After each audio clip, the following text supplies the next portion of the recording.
حي على الفلاح.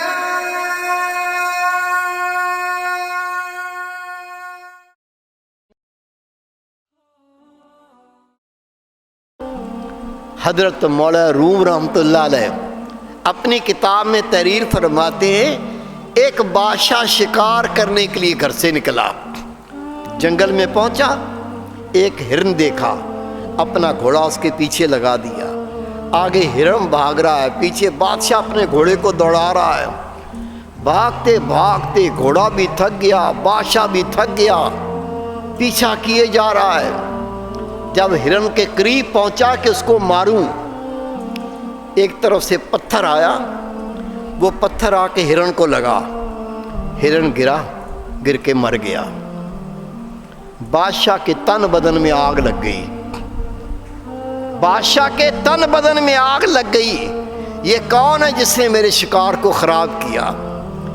آج کل کا دور نہیں تھا، ٹی وی دیکھو، اخبار دیکھو، وزیر اعظم صاحب کو گالیاں دی جا رہی ہیں، وزیر اعظم کو بے عزت کیا جا رہا ہے۔ یہ وہ دور تھا کہ بادشاہ جو حکم دے دے، کسی کو گنجائش نہیں تھی اس پہ اعتراض کر سکے، ایسا دور تھا۔ بادشاہ کے تن بدن میں آگ لگ گئی، سپاہی آ گئے، فوجی آ گئے، حکم دیا جس شخص نے میرے شکار کو مارا ہے اسے گرفتار کر کے پیش کیا جائے۔ سپاہی پھیل گئے، فوجی پھیل گئے، ایک طرف دیکھا باجرے کی فصل کا کھیت، باجرہ جب لگایا جاتا ہے اور اس کے پھل پکنے کے قریب ہوتا ہے تو کھیتوں میں مچان بنا کر کسان بیٹھ جاتا ہے، اس کے پاس ایک گوپیا ہوتا ہے، اس پہ پتھر لگا کے ہو کر کے پتھر مارتا ہے تاکہ چڑیاں باجرے کی فصل کو کھا نہ جائیں۔ وہ بیچارہ نوجوان کسان چڑیاں اڑا رہا تھا تاکہ باجرے کی فصل کو محفوظ رکھ سکے، اس نے تو چڑیاں اڑائی تھیں، وہ پتھر آ کے ہرن کو لگا، ہرن مر گیا۔ فوج نے دیکھا، سپاہیوں نے دیکھا، اس کو نیچے اتارا، 2-3 مکے مارے، گردن پکڑی، گھسیٹا، بادشاہ کے سامنے کھڑا کر دیا۔ بادشاہ سلامت، یہ وہ شخص ہے جس کے پتھر سے آپ کا شکار ہونے والا ہرن مارا گیا۔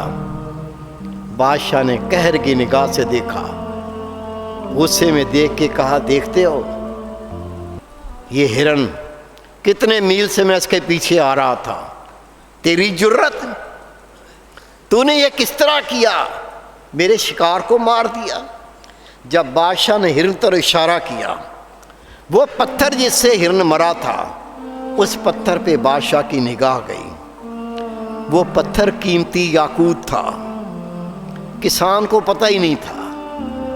یہ پتھروں کا علم ہے، جس کو علم نہیں ہوتا اس کے لیے سارے پتھر برابر ہیں۔ بادشاہ کو پہچان تھی، دیکھ کے کہتا ہے اتنا قیمتی یاقوت، آگے بڑھا، یاقوت کو اٹھایا، چوم کے اپنی جیب میں ڈال دیا اور حکم دیتا ہے، میں تمہیں حکم دیتا ہوں کل میرے دربار میں حاضر ہو جاؤ۔ کسان پریشان ہو گیا، پتہ نہیں بادشاہ گردن کاٹتا ہے، پھانسی دیتا ہے، زندہ کی کھال اترواتا ہے، پتہ نہیں کیا سزا دیتا ہے۔ جا کے ماں کے پاس ہویا، ماں جی کل بادشاہ نے بلایا ہے، مجھ سے غلطی ہوگی، میں چڑیاں اڑا رہا تھا، وہ پتھر ہرن کو لگ گیا، وہ بادشاہ کا شکار تھا، وہ بڑا غصے میں تھا، مجھے کل بلایا ہے، پتہ نہیں مجھے پھانسی دیتا ہے، کھال اتارتا ہے، قتل کرتا ہے۔ ماں جی آخری ملاقات ہے۔ ماں کے گلے لگ کے رونے لگا، ماں نے چوما، پیار کیا، روئی، کہا بیٹے ہمارا بادشاہ سے کیا مقابلہ، ہم بادشاہ کا مقابلہ نہیں کر سکتے، ہم تو بے بس ہیں۔ پھر اپنی بیوی کو دلاسا دیا، پھر اپنے بچوں کو گلے لگایا۔ ہر بندہ رو رہا ہے، ہر فرد کی آنکھوں میں آنسو ہیں۔ ساری رات جاگ کے گزاری، صبح اٹھا، بادشاہ کے پاس حاضر ہو گیا۔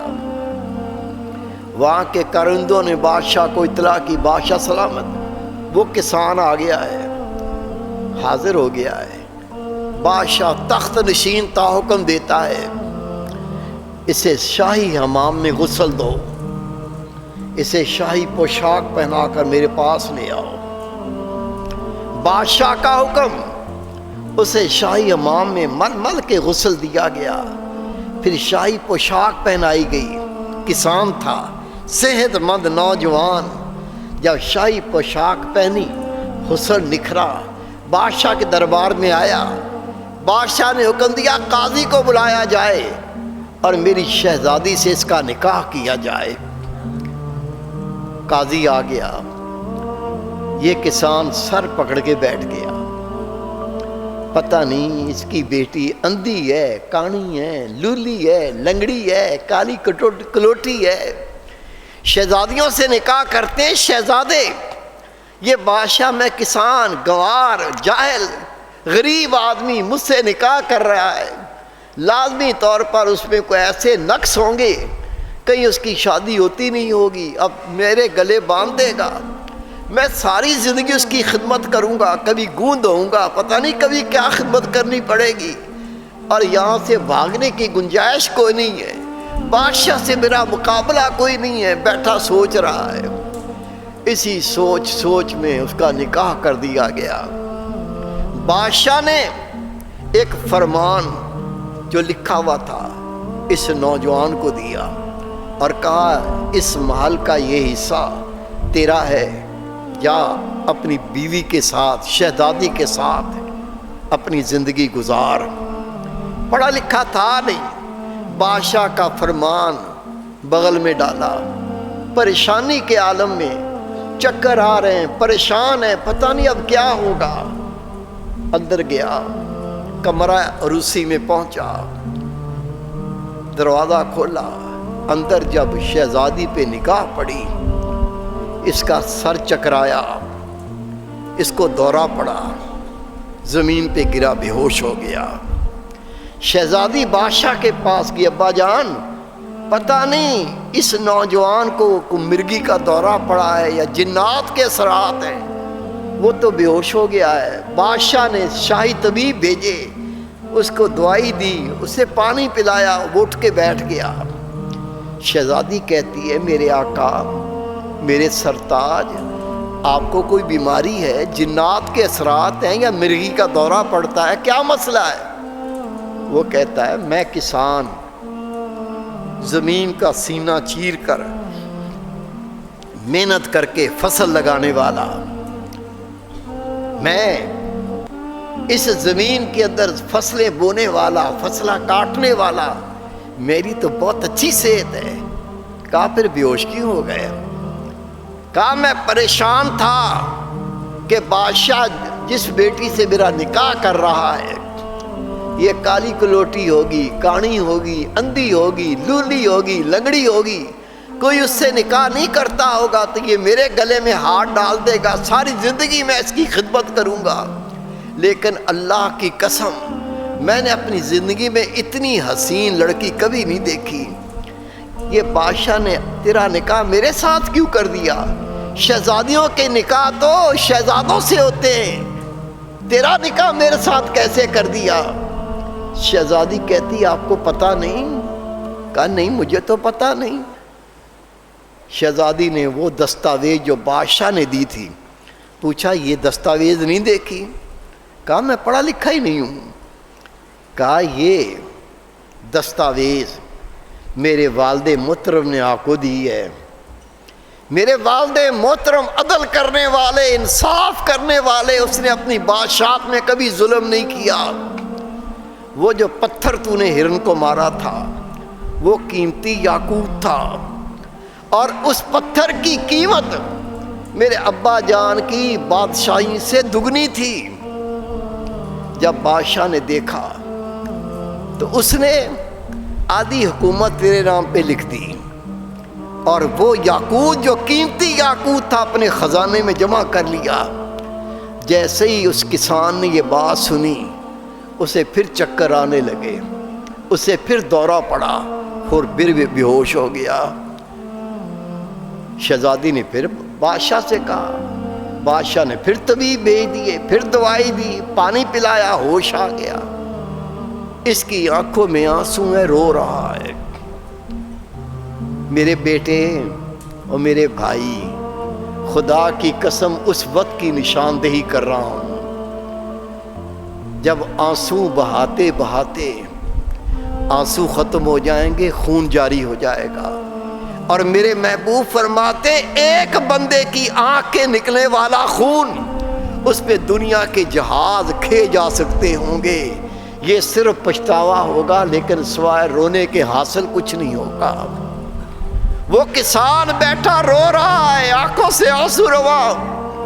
شہزادی کہتی ہے اے میرے سرتاج، میرے آقا، میرے مجازی خدا، اب کیا ہوا؟ وہ کہتا ہے مجھے پتہ ہی نہیں تھا یہ پتھر اتنا قیمتی ہے۔ میں تو کئی مہینوں سے ایسے پتھر، بلکہ اس سے بھی بڑے پتھر چڑیاں اڑانے کے لیے پھینک رہا تھا، مجھے پتہ ہی نہیں تھا اتنا قیمتی ہے۔ مولا روم فرماتے ہیں تیرا ہر سانس ایسا ہی ہے، اندر گیا باہر گیا، اندر گیا باہر گیا۔ جب اندر گیا باہر گیا اس وقت چغلی کر رہا تھا، غیبت کر رہا تھا، فحش کلامی کر رہا تھا، کوئی گندی غلیظ فلم دیکھ رہا تھا، فحش ڈرامہ دیکھ رہا تھا، یا گپے ہانک رہا تھا، یا اس گھڑی میں خدا کے دین کی خدمت کر رہا تھا، خدا کے دین پہ عمل کر رہا تھا، اللہ کا ذکر کر رہا تھا، قرآن پاک سمجھ رہا تھا، قرآن پاک پڑھ رہا تھا، رسول پاک کا درد پال رہا تھا، نبی پاک کے دین کی خدمت کر رہا تھا۔ خدا کی قسم اگر یہ کام کر رہا تھا تیرے سانس کی قیمت تجھے مل گئی، اور اگر غفلت کے نہیں گزری سمجھ لو یہ قیمت مٹی میں رول گئی۔ ما بنعمت ربك فحدث صدق اللہ